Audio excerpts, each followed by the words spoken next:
ধান্দাবাজ ইচ্ছাকৃত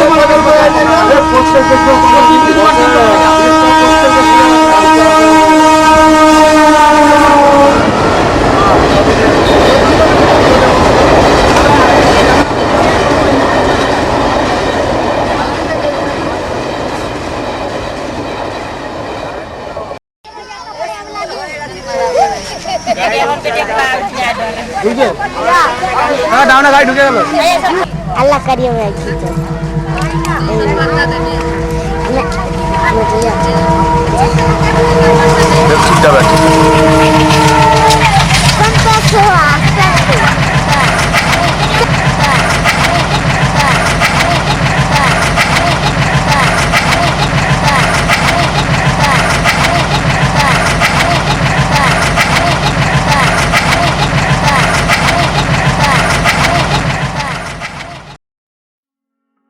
ভেঙে মোর ঘরের চাবি নিয়ে যাবে কে আমারে ও বন্ধু আমার ভেঙে মোর ঘরের চাবি নিয়ে যাবে কে আমারে ও বন্ধু আমার ভেঙে মোর ঘরের চাবি নিয়ে যাবে কে আমারে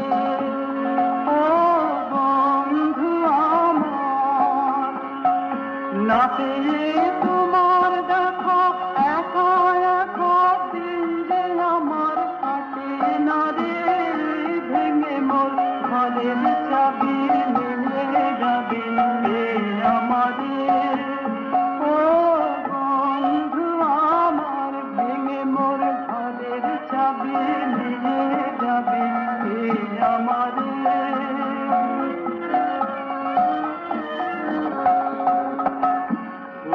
গোরা ভালো বুঝি ওই রবির আলো আভাসে দেখা দিল গগন পদে বুঝি গোরা ভালো বুঝি ওই রবির আলো আভাসে দেখা দিল গগন পদে সম্মুখে ওই হেলিকপ্টার তোমার কি রাত পৌঁছবে না মোর দুয়ারে ভেঙে মোর ঘরের চাবি নিয়ে যাবে কে আমারে ও বন্ধু আমার ভেঙে মোর ঘরের চাবি নিয়ে যাবে কে আমারে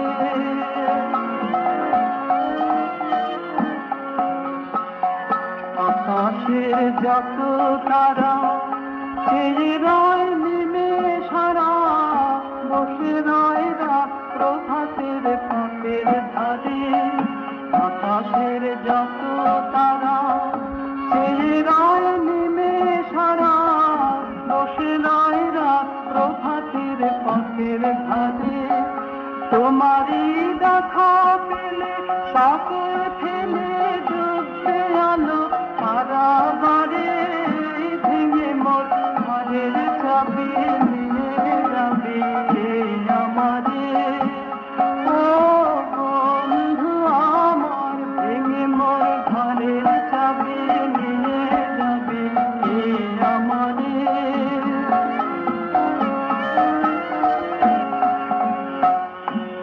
হাতের পথিক সবে এলো কি কলো রবে গেল কি গান গেল ওই সারে সারে হাতের পথিক সবে এলো কি কলো রবে গেল কি গান গেল ওই সারে সারে বুঝিবা ফুল ফুটেছে সুর উঠেছে অরুণ বিনার তারে তারে ভেঙে মোর ঘরের চাবি নিয়ে যাবে কে আমারে ও বন্ধু আমার ভেঙে মোর ঘরের চাবি নিয়ে যাবে কে আমারে ও বন্ধু আমার বাংলার 12 ভূঁইয়াদের একজন ছিলেন আমাদের পূর্বপুরুষ।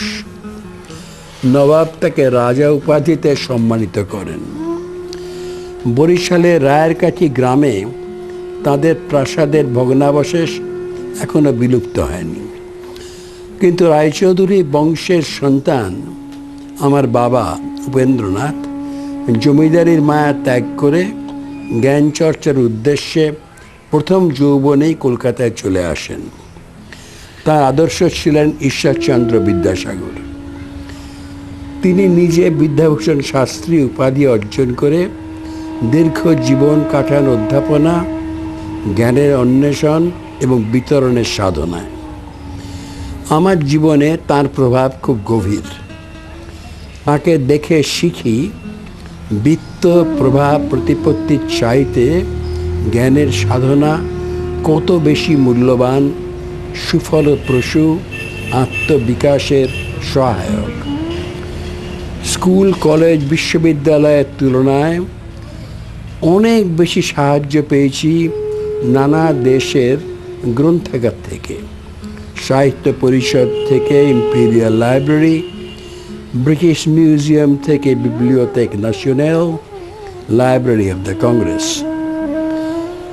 বিদ্যার চর্চা আমাকে স্বজাতি, স্বদেশ এবং সকালের গণ্ডি থেকে মুক্তি দিয়ে সর্বদেশ এবং সর্বকালের সঙ্গে যুক্ত করেছে।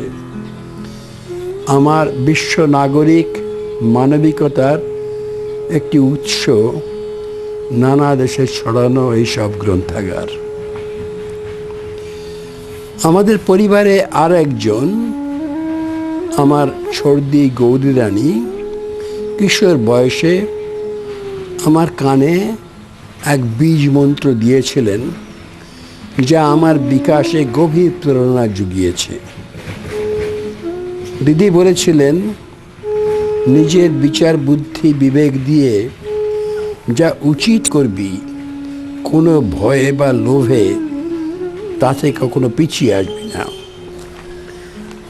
সেই যে কিশোর বয়সে ঈশ্বর, আত্মা, পূর্বজন্ম, শাস্ত্র, গুরুজনদের নির্দেশ, সমাজ ব্যবস্থার রীতিনীতির নিত্যতা, এসব নিয়ে গভীর সংশয় আমার মনে দেখা দিল, যৌবনে তা আরও প্রবল হয়ে ওঠে।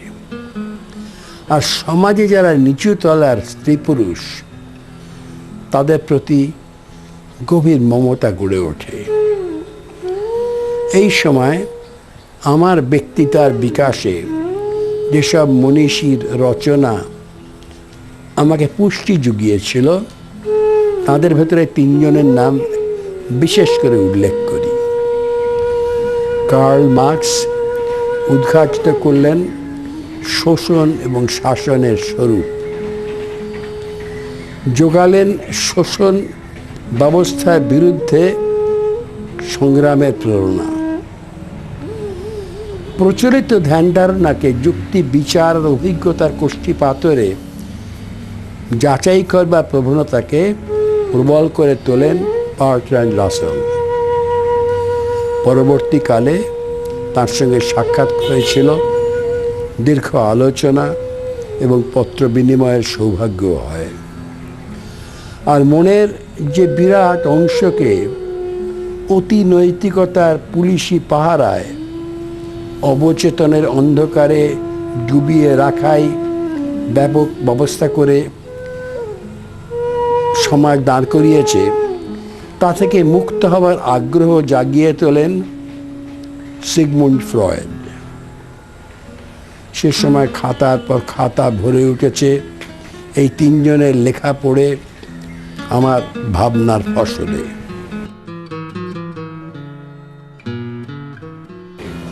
শিবনারায়ণ রায়কে সকলেই চেনেন প্রবীণ চিন্তাবিদ, একজন লেখক হিসেবে, র্যাডিক্যাল হিউম্যানিস্ট লেখক, যিনি অনেক বই লিখেছেন, যার প্রবন্ধ প্রত্যেকটি মননশীল পাঠকের কাছে খুবই আকর্ষণীয় এবং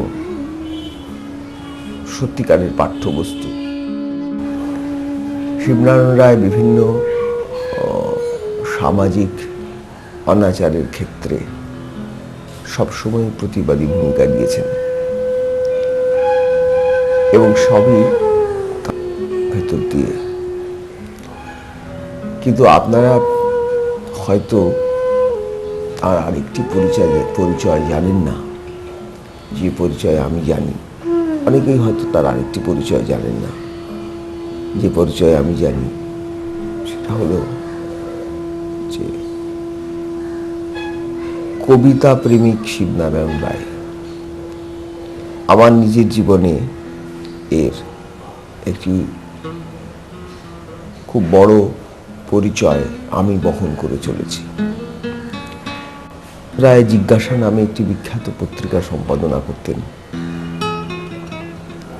আজ থেকে 26-27 বছর আগে তিনি থাকতেন অস্ট্রেলিয়াতে, সেখানে পড়াতেন। কলেজ স্ট্রিট থেকে পত্রিকাটি বেরোতো। আমি তখন থাকি রানাঘাট বলে একটা জায়গায়, কলকাতা থেকে অনেক দূরে। আমি ডাকে জিজ্ঞাসার ঠিকানায় কবিতা পাঠাতাম। শিবনারায়ণ রায় শুধু আমার সে কবিতা প্রকাশ করেছিলেন তা নয়, শিবনারায়ণ রায় আমাকে ব্যক্তিগতভাবে চিঠি লিখেছিলেন এবং তার কিছুদিনের মধ্যে আমি খুবই আর্থিক দুর্দশার মধ্যে পড়ি। মনে রাখতে হবে, তখন কোনো বড় প্রকাশক আমার বই বার করেনি। আমার কবিতার বই তখন প্রায় কিছুই বেরোয়নি এবং সে সময়টায় আমি প্রধানত লিটল ম্যাগাজিন লিখি। সে সময়টা আমার কবিতা প্রধানত লিটল ম্যাগাজিনে বেরোতো এবং আমি সেই রানাঘাট শহর থেকে ডাকে কবিতা পাঠাতাম। আমার কবিতার যে একটি দুটি পুস্তিকা বেরিয়েছিল, সেগুলি সবই অব্যবসায়িক উদ্যোগে প্রকাশিত। এবং এই সময়ে আমি ঘটনাচক্রে আমার পারিবারিক একটা দুর্যোগের কারণে খুবই আর্থিক দুরবস্থায় পড়ি। সেটা কোনোভাবে শিবনারায়ণ রায় জানতে পারেনি এবং তারপর আমাকে কলকাতায় ডেকে নিয়ে এসে চিঠি দিয়ে, এবং বাবু বসু বলে ওর একজন সহকারী ছিলেন, তাকে আমার কাছে পাঠিয়ে আমাকে কলকাতায় নিয়ে আসেন এবং কলকাতায় এসে আমার কবিতা পাঠের ব্যবস্থা করেন। আমি জিজ্ঞাসায় যে র্যাডিক্যাল হিউম্যানিস্টদের যে ঘর ছিল, যেখানে কফি হাউসে ঠিক ওপরে, সেখানে আমি কবিতা পাঠ করি। উন্মাদের পাঠক্রম বলে পরবর্তীকালে আমি একটা বই লিখেছিলাম, মানে সে বইটা বেরোয়, সেই বইয়ের সব কবিতা আমি ওখানে পাঠ করি। এরকম উনি দুবার আমাকে ডেকে নিয়ে এসে কবিতা পাঠ করিয়েছিলেন এবং এই কবিতা পাঠ করানোর পেছনে একটা উদ্দেশ্য ছিল। প্রতি বছরই আমি যখন কবিতা পাঠ করে, প্রতিবারই কবিতা পাঠ করে যখন চলে যেতাম, দুবার পড়েছিলাম, তখন উনি আমাকে একটা ফি দিতেন। সেটা বেশ অনেক টাকা তখনকার দিনে, এবং বলতেন যে এই কবিতা পড়ার জন্যে। এখন আমি বুঝি যে উনি অন্য কোনো রকমভাবে আমাকে আর্থিক সাহায্য করতে পারতেন না, কারণ সেটা আমার পক্ষে একটা সম্মানের ক্ষেত্রে ক্ষতি হতে পারতো। হঠাৎ যদি কেউ আমাকে টাকা দেয়, আমি টাকাটা নেবো কেন? একজন তরুণ কবির পক্ষে এটা অসম্মানজনক, সেটা উনি বুঝতে পারতেন। সেই জিনিসটা আমি এখন উপলব্ধি করি। ওইরকম ডেকে নিয়ে যেতেন, ডেকে নিয়ে গিয়ে কবিতা পড়াতেন এবং আমার সম্পর্কে উনি লিখতেন।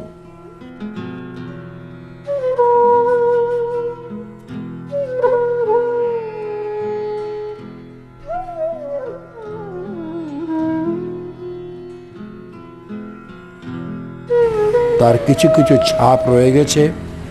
24 বছর বয়সে লেখা আমার প্রথম প্রকাশিত দুটি বই, প্রেক্ষিত এবং র্যাডিক্যালিজমে। এই সময় আমার জীবনে নতুন এক পর্ব শুরু হয়। উচ্চশিক্ষার জন্য বিদেশ যাওয়ার ব্যবস্থা পাকা হয়েছিল, কিন্তু বিপ্লবী মানবেন্দ্রনাথ রায় এবং তার বিশ্ব নাগরিক সহধর্মিণী এলেন গডস্যাকের সঙ্গে ঘনিষ্ঠ পরিচয়ের ফলে সেসব পরিকল্পনা বাতিল হয়ে যায়। এই অসামান্য দম্পতি তাদের জীবন উৎসর্গ করেছিলেন স্বদেশ এবং সর্বদেশের স্ত্রী পুরুষের সর্বাঙ্গীন মুক্তির সাধনায়। আমি বাস করতাম চিন্তার জগতে, তারা আমাকে ডাক দিলেন কর্মের ক্ষেত্রে। তাদের উদ্যোগে যোগ দিয়ে দেশের শোষিত এবং সংগ্রামী সাধারণের সঙ্গে আমার কিছু পরিচয় ঘটল। তাদের নির্দেশে কখনো গেছি করাচি থেকে ত্রিবান্দ্রম, তেনালি থেকে কানপুর, শাহাবাদ থেকে চট্টগ্রাম।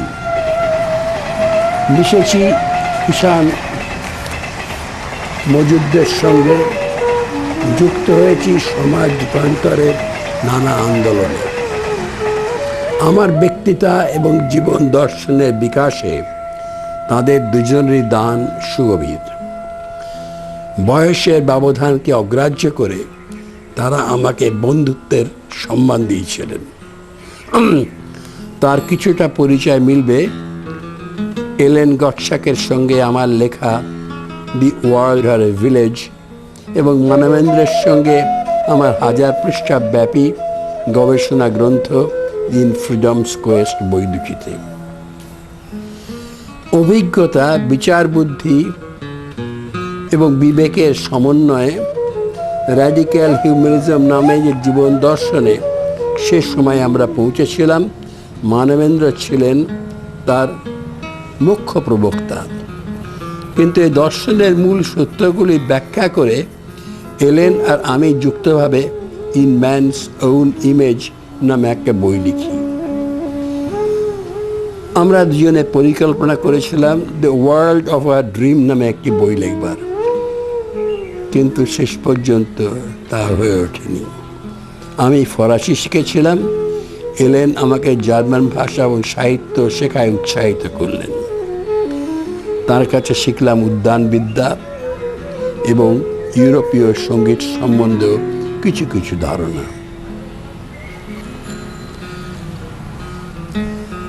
দুর্ঘটনায় মানবেন্দ্রের মৃত্যুর পর আমার জীবনে আরেক মোড় দেখা দেয়। একটি 2 বছরের জন্য অধ্যাপনা এবং গবেষণা বৃত্তির দৌলতে সেই প্রথমবার আমি বিশ্ব পরিক্রমায় বেরিয়ে পড়ি। লন্ডন, কেমব্রিজ, অক্সফোর্ডের পর Sorbonne, Zurich, Frankfurt, Berlin, Rome. সেখান থেকে অতলান্তিক মহাসমুদ্র পার হয়ে নিউ ইয়র্ক, শিকাগো, বার্কলি, তারপর টোকিও হয়ে কলকাতা। একদিকে যেমন নানা দেশের নানা ভাষাভাষী সাধারণ স্ত্রী পুরুষের সঙ্গে সৌহার্দ্যের সম্পর্ক গড়ে উঠল, অন্যদিকে তেমনি বেশ কিছু মনীষী, কবি, শিল্পীর সঙ্গে পরিচয় এবং আলাপ আলোচনার সৌভাগ্য ঘটল। Russell, Julian Huxley, T S. Eliot, Edith Sitwell, Albert Camus, Andre Malraux, Simone de Beauvoir, Jean Paul Sartre, Jacques Maritain, Raymond Aron, Erich Fromm, বিভিন্ন লোকের সঙ্গে আলোচনা করে তাদের চিন্তার বিস্তার, বৈচিত্র্য, সূক্ষ্মতা, গভীরতা আমাকে সমৃদ্ধ করে তুলল। আমি আজ যা হয়ে উঠেছি বা উঠছি, তাতে এদের প্রত্যেকেরই কম বেশি দান আছে। এরা আমাকে পরিপূর্ণ বিশ্ব নাগরিকতায় দীক্ষিত করেন। দেশের স্বার্থের ওপরে, মনুষ্য প্রজাতির কল্যাণকে, গোষ্ঠীর উপরে ব্যক্তিকে, নিরাপত্তার উপরে স্বাধীনতাকে মৌমাছি তন্ত্রের ওপরে মানবতন্ত্রকে স্থান দেবার জীবন দর্শনকে এরাই আমার মনে পুষ্ট করেন। দেশে ফিরে মুম্বাইতে 3 বছর অধ্যাপনার পর আবার বেরিয়ে পড়ি ভারত মহাসাগর পেরিয়ে শুধু অস্ট্রেলিয়া মহাদ্বীপের উপরে। শুরুতে ছিল 6টি ছাত্রছাত্রী। 18 বছর পরে যখন কলকাতায় ফিরে আসি তখন দাঁড়িয়েছিল 200-র উপরে।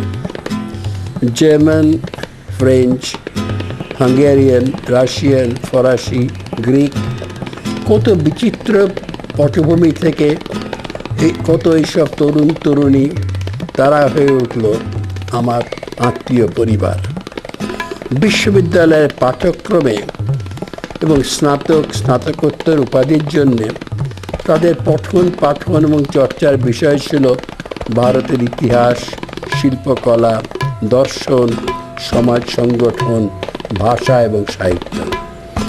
কিন্তু পঠন পাঠনের বাইরে আমরা নিয়মিত আমাদের গৃহে মিলিত হতাম। সেখানে আমরা আপন আপন ভাষার প্রিয় সাহিত্য পড়ে শোনাতাম।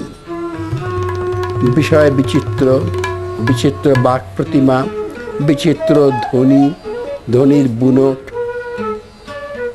মধ্যরাত পার হয়ে যেত, ফুরত অনেক সুস্বাদু পানীয়, গড়ে উঠত গভীর অনুভবের প্রতিবন্ধন।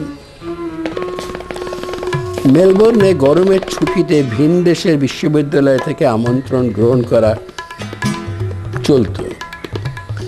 মেক্সিকো বিশ্ববিদ্যালয়ে নিমন্ত্রিত হয়ে আফ্রো এশিয়ার বুদ্ধিজীবীদের ভূমিকা নিয়ে আন্তর্জাতিক সেমিনার আমি পরিচালনা করি। নরওয়ের অসলো বিশ্ববিদ্যালয়ে আন্তর্জাতিক হিউম্যানিস্ট প্রতিষ্ঠানের 3য় কংগ্রেসে আহুত হয়ে কিনোট অ্যাড্রেস দিয়েছি। কোরিয়া বিশ্ববিদ্যালয়ে এশিয়ার আধুনিকীকরণ নিয়ে প্রথম বিশ্ব সম্মেলনে সভাপতিত্ব করেছি। পাপুয়া নিউগিনিতে প্রথম বিশ্ববিদ্যালয় প্রতিষ্ঠার উদ্যোগে সক্রিয়ভাবে যুক্ত হয়েছি। সান্টা বারবারাতে ক্যালিফোর্নিয়া বিশ্ববিদ্যালয়ে অতিথি অধ্যাপক হয়ে কয়েক মাস বাস করেছি। এইভাবেই বাংলাদেশের বিভিন্ন বিশ্ববিদ্যালয়ে ঢাকা, রাজশাহী, চট্টগ্রামে যাই। বাংলাদেশের মানুষদের আতিথ্য এবং বন্ধুতায় আপ্লুত হই। জসিমউদ্দিন এবং জয়নাল আবেদিন থেকে শামসুর রহমান, আল মাহমুদ, সেলিনা হোসেন, হাসান আজিজুল হক, আখতারুজ্জামান ইলিয়াস, অনেক গুণীজনই আমার নিকট আত্মীয় হয়ে ওঠেন। বাংলাদেশে আমি বহুবার গেছি। একদিকে ফ্রান্স, আরেকদিকে বাংলাদেশ আজও আমাকে টানে। অবশেষে মেলবোর্ন থেকে যখন কলকাতায় ফিরে এলাম তখন নানা পরিকল্পনার মধ্যে একটি ছিল বাংলা গদ্য সাহিত্যে বহুমুখী মননের একটি পত্রিকা প্রকাশ করা। সেই জন্য জিজ্ঞাসা ত্রৈমাসিক বার করি এবং পৃথিবীর নানা দেশে যারা জ্ঞানী গুণী, প্রচলিত ধ্যান ধারণার বাইরে যারা ভাবুক, এমন অনেককেই আমন্ত্রণ জানাই। অক্সফোর্ড থেকে লেখেন কেতকী কুশারি জাইসন, লন্ডন থেকে গোলাম মুর্শিদ, ফ্রান্স থেকে বৈজ্ঞানিক অমিতাভ চক্রবর্তী, মস্কো থেকে সের্গেই সেরেব্রিয়ানি, ঢাকা থেকে আহমদ শরীফ এবং হাসনা বেগম, হায়দ্রাবাদ থেকে প্রবাল দাশগুপ্ত, বিশ্বভারতী থেকে দার্শনিক কালিদাস ভট্টাচার্য।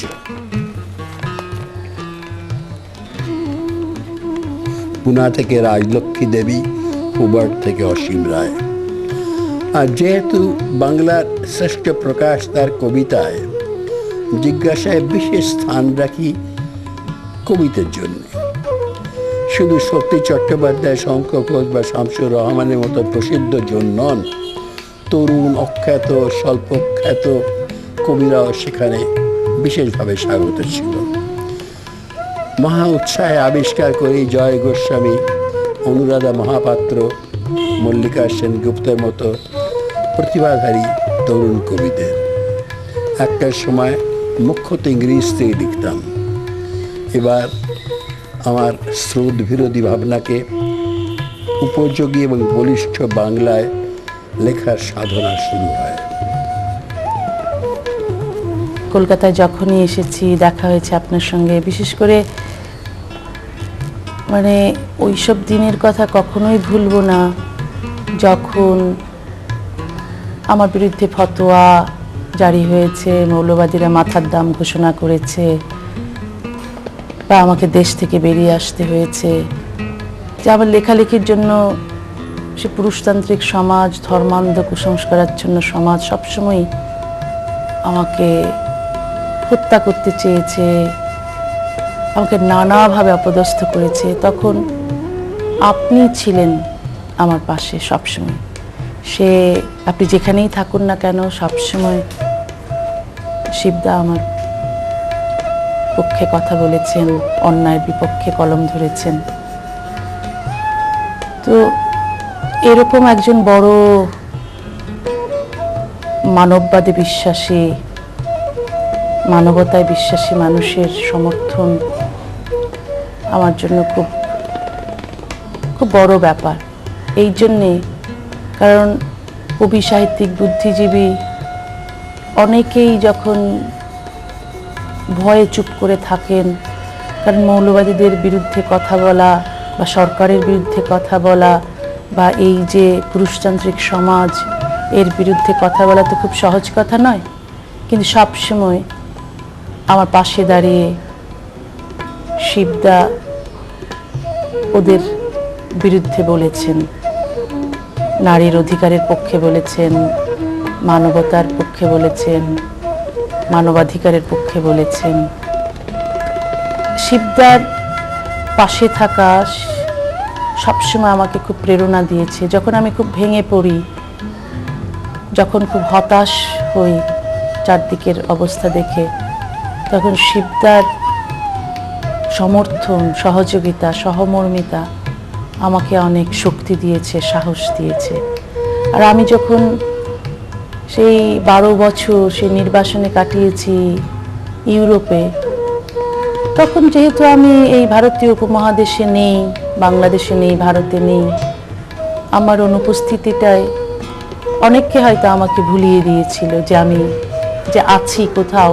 অনেকে হয়তো, যারা আমাকে সমর্থন করতেন, তারাও হয়তো ততটা তখন আর মনে করতেন না। কিন্তু শিবদা সবসময় মনে করতেন, শিবদা চিঠি লিখতেন। শিবদার সেই সব চিঠিগুলো আমাকে সত্যিই বাঁচিয়ে রাখতো। কারণ ওই বিদেশ বিভুঁয়ে যখন নিজের দেশ থেকে, সমাজ থেকে, নিজের সংস্কৃতি থেকে, নিজের বন্ধু স্বজন থেকে অনেক দূরে, হয়তো আমি আত্মীয় বন্ধু স্বজনদের, যারা আমার অনেক কালের পরিচিত চেনা বন্ধু, তাদের চিঠি পেতাম না, কিন্তু সেটা আমার চিঠি পেতাম। ভিন ভাষার, ভিন দেশের, ভিন সংস্কৃতির মধ্যে আমার নির্বাসিত জীবনকে অনেকটা স্বস্তি দিত, অনেক ভালো লাগা দিত, অনেক প্রেরণা দিত। তো শিবদা কাছে থাকুন না থাকুন, কিন্তু সবসময় সমর্থন করেছেন। ওটাই যেটাকে আমি সবচেয়ে বড় পাশে থাকা বলি, মানসিকভাবে সঙ্গে ছিল।